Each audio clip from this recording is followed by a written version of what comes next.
Okay, let's dive in. We're unpacking this really fascinating exchange between Richard Dawkins and Jordan Peterson. Two huge figures, right? Absolutely. And they're tackling these big ideas, memes and archetypes.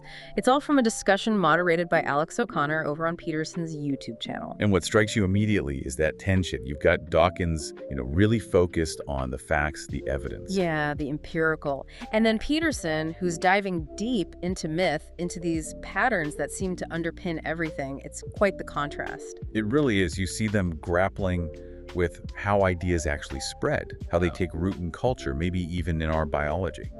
One side is looking at it almost like a virus, this cultural transmission idea. The other is focused on these, well, deeper, maybe instinctual structures in our minds. So our mission here is to really get to the core of this. What are memes? What are archetypes, according to them? Where do they overlap? Or maybe where do they just fundamentally clash? And what does that tell us, about culture, belief, maybe even what we mean by truth? We're looking for those light bulb moments, those surprising connections or disagreements. Right. So where do we start?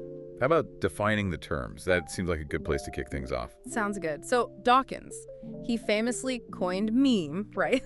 And he calls it a virus of the mind, spreads through imitation. Like his example of the backwards baseball cap. It catches on, it spreads, but it's not like some deep human universal. Exactly. It's fashion, a trend.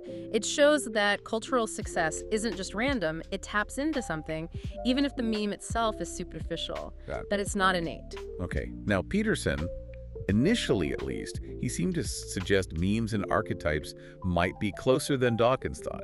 Like maybe a meme, if it's deep enough, becomes an archetype. Yeah, he sort of floats that idea, but Dawkins draws a really sharp line. For him, an archetype is totally different. It's innate, it's universal, part of our shared human psychology, not spread like a virus. So, different categories entirely in Dawkins' view. One's cultural transmission, the other's biological or psychological hardwiring, more or less. Pretty much. That's the initial setup, a big gap between their starting points. But then they start talking about why some ideas catch on, this catchiness factor. Right. And this is where Peterson starts building a bridge, maybe. He argues that memes, the ones that really stick, they resonate emotionally. They grab our interest positively or negatively. Okay, so it's not just random imitation, there's an emotional hook. Exactly. And he connects that hook to our basic motivational systems. The deeper the resonance, the more an idea taps into those fundamental drives, the more instinctual and archetypal it feels. He brings in Carl Jung here, doesn't he? He does. He leans heavily on Jung's idea of archetypes as these fundamental psychic structures. They show up in myths, dreams, stories, reflecting deep motivations. Jung even defined an archetype as instinct manifesting itself. So instinct finds expression in images, in behaviors. That's the archetype taking form. That's the idea Peterson's working with. You have this deep motivational core, and it bubbles up into culture, into specific stories or symbols. And how does Dawkins react to this bridge-building attempt? Well, he's skeptical, naturally. But interestingly, he does concede a point. He says, okay, archetypes could be a reason why some memes spread better than others. So the underlying archetype might give a meme a kind of evolutionary advantage in the cultural soup. Kind of, yeah. He's open to that possibility, even if he still prefers his viruses model overall. It's a subtle, but I think important concession. That is interesting. It shows maybe a slight willingness to see a connection there. Okay, so they've defined terms, explored catchiness. What about how long these things last? The persistence of ideas. Good point. They definitely contrast the fleeting nature of, say, the backwards hat meme with the sheer endurance of archetypes. Peterson has this sort of layered view, right? Like hierarchies of ideas. Yeah, exactly. He sees foundational archetypes as changing incredibly slowly, like on the timescale of human evolution itself. But then you have what he calls efflorescences, specific expressions of those archetypes that are more tied to a particular time or culture. So the deep structure is stable, but the surface manifestation changes. That's the picture he paints. But he also adds that even the trivial stuff, the fleeting memes, they still have to capture our interest somehow. So even they might, in a shallow way, connect to those deeper levels. It's like even a silly internet trend has to tap into some basic emotion or desire to even get noticed. Right. It suggests maybe it's not a hard binary, but a spectrum of depth, which leads them naturally into looking at religious ideas as a kind of case study. Ah, yes. Because religious ideas, you can't deny, they are often incredibly catching, as they put it. They spread virally, across vast times and cultures. And Peterson really digs into this, referencing Mircea Eliade's work, A History of Religious Ideas. He points to recurring motifs like battles between gods and heaven. These cosmic battles showing up again and again in different mythologies.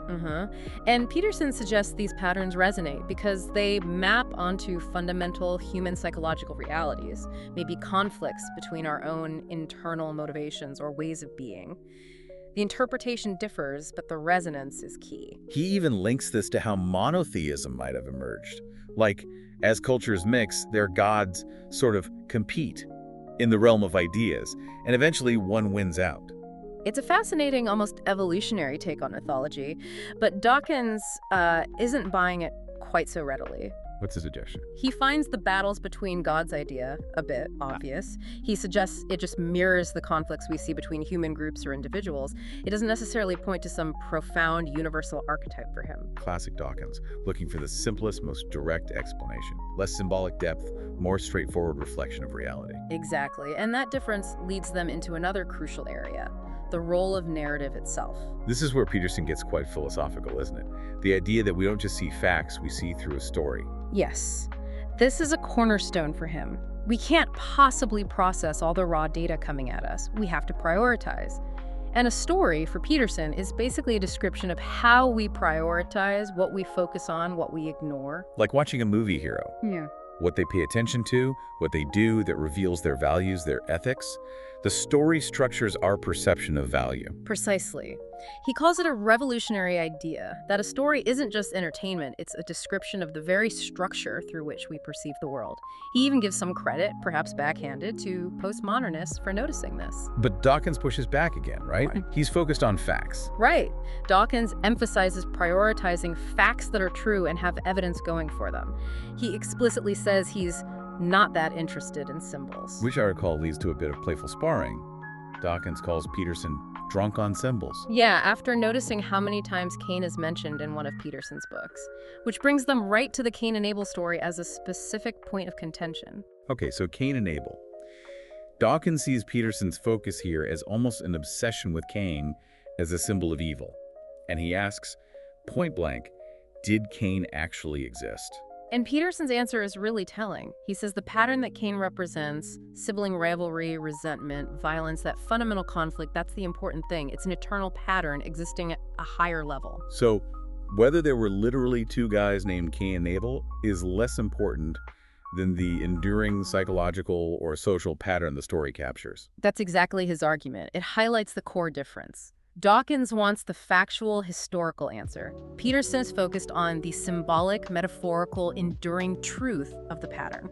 Peterson points out that biblical texts work on multiple levels: literal, poetic, metaphoric, allegorical. You need to appreciate all of them. He does, and Dawkins sort of labels himself a literalist in response, though Peterson argues that even within the Bible's own narrative logic, Cain and Abel function allegorically. They represent something fundamental about the human condition after the fall. It's a real clash of worldviews. Scientific literalism versus symbolic mythic interpretation. And this spills over into how they discuss culture, doesn't it? Like cultural Christianity. Definitely. Dawkins says, okay, I'm a cultural Christian, meaning he appreciates the cultural heritage, the ethics, maybe the art and music. But, and it's a big but, he sees virtually nothing of actual truth value in the core claims. Virgin birth, resurrection, miracles. He dismisses those from a factual standpoint. Right. Which then leads to a conversation about comparing cultures ethically. Dawkins is quite clear that he views, say, mainstream UK Christianity as ethically superior to some forms of religious fundamentalism, citing specific practices he finds abhorrent. He doesn't pull punches there. But Peterson turns it around, doesn't he? He asks, well, what did Christianity get right to move away from those kinds of harsh interpretations or practices itself? It's a good question. Dawkins' response is somewhat dismissive, suggesting that being better than a religion that, throws gay people off buildings isn't setting the bar very high. But Peterson sees it differently.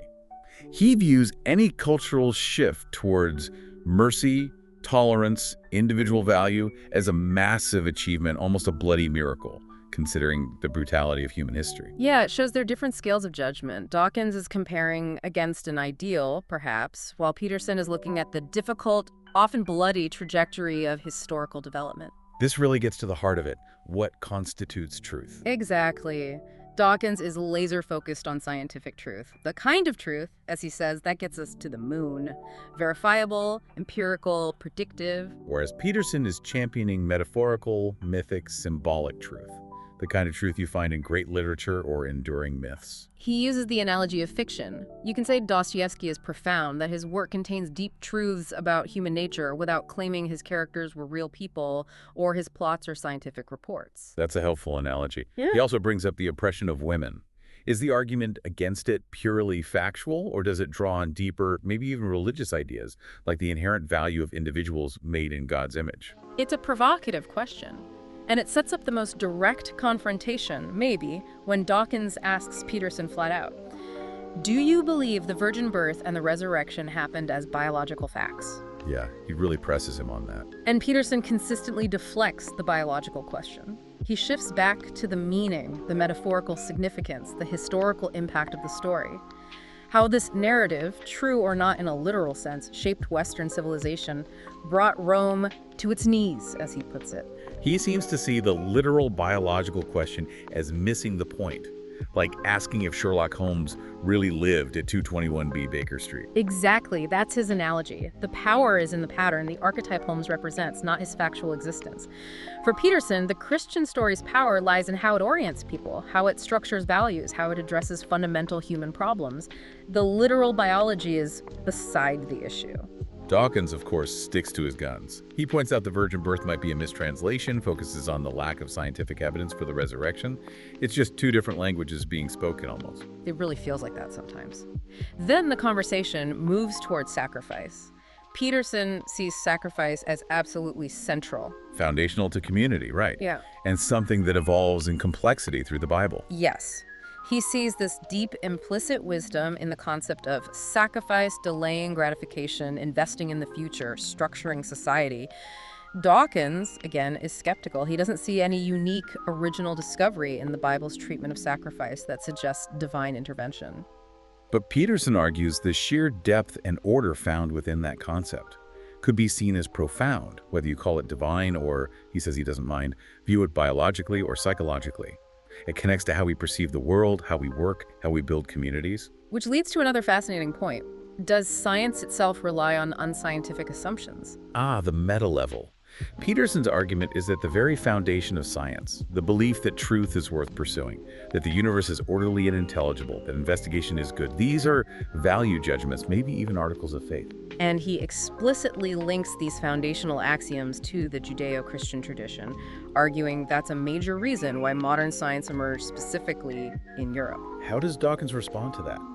Suggesting science has religious roots. He acknowledges it's an interesting historical question. He doesn't completely rule out that Christianity might have had a historically facilitating effect on science's development. But he maintains that even if true, it doesn't validate the specific truth claims of Christianity itself, like the virgin birth or resurrection. Exactly. Historical influence is one thing, factual truth is another for him. Then Peterson brings up a very specific biblical story, the bronze serpent. Right, from the Old Testament. The Israelites are bitten by snakes, and Moses raises a bronze serpent on a staff, and looking at it, heals them. Peterson recounts it in detail, emphasizing the psychological resonance. It's like exposure therapy, right?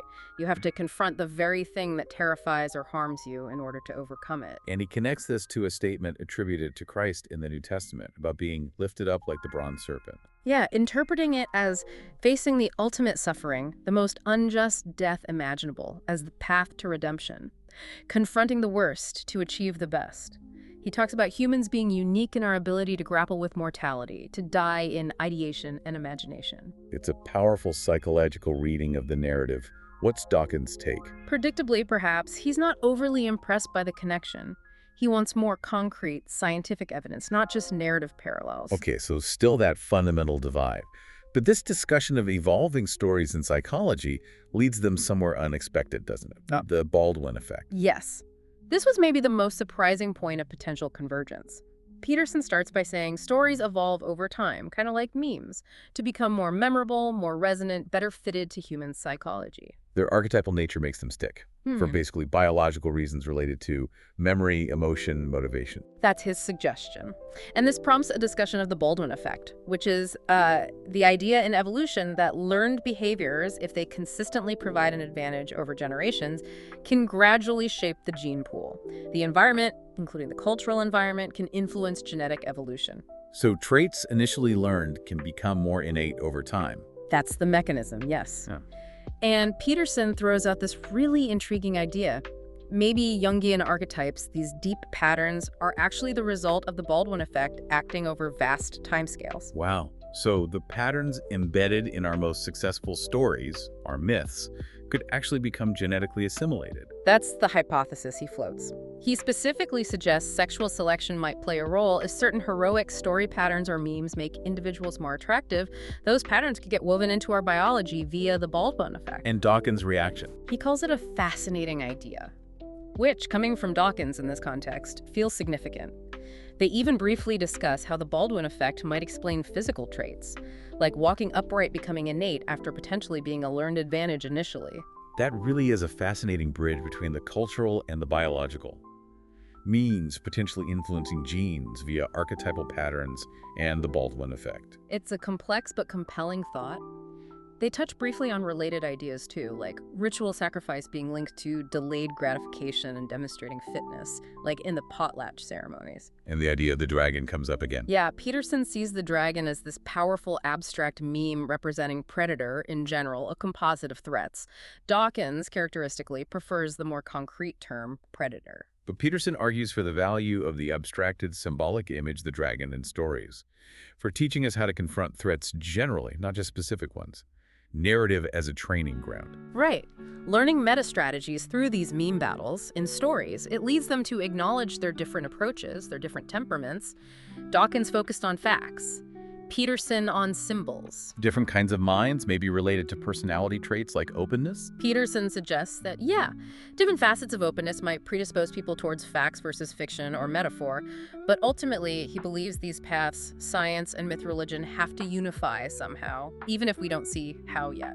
He sees Eliad's work on religious ideas as aligning with Dawkins' own meme concept in a way, both describing how ideas spread and evolve. Exactly, and Dawkins revisits his original motivation for the meme concept to find a non-genetic replicator subject to Darwinian selection, based on things like catchiness, fidelity, longevity. And he again concedes that archetypes, these deeper patterns, could influence that selection process for memes. They briefly explore the idea of memes giving a direct reproductive edge, like heroic behavior attracting mates, tying into these deep story memes about desirable partners, think vampires, pirates, the protective dominant figure. Which seems pretty fundamental from a biological perspective. Right. And so they end up circling back to that point of shared interest. The Baldwin effect, as a potential mechanism for how these deep cultural patterns, these archetypes, might have originated and become part of our nature. A really unexpected point of agreement, or at least shared fascination, to end on. It is. So the key takeaway for you listening, I think, is this really complex dance between cultural ideas, the memes that spread, and these potentially very deep, maybe even innate psychological patterns, the archetypes. And the truly mind-bending part is that possibility, raised through the Baldwin effect, that these two things aren't totally separate, that culture might actually feed back into biology over the long haul. Absolutely. That convergence on the Baldwin effect is probably the most surprising nugget here. It makes you pause and think, doesn't it? Could the stories we tell, the ideas we latch onto, actually have a deeper, more lasting impact on who we are as a species than we usually imagine? It's definitely a provocative thought to leave you with. Maybe take a moment to consider the memes and archetypes that resonate in your own life, in our culture today. Digging into Dawkins, Peterson, maybe even Eliade could offer some really fascinating perspectives. Yeah, because understanding these dynamics, how ideas catch on, why certain stories endure it, gives you a whole new lens for looking at beliefs, behavior, and just the incredible enduring power of narrative.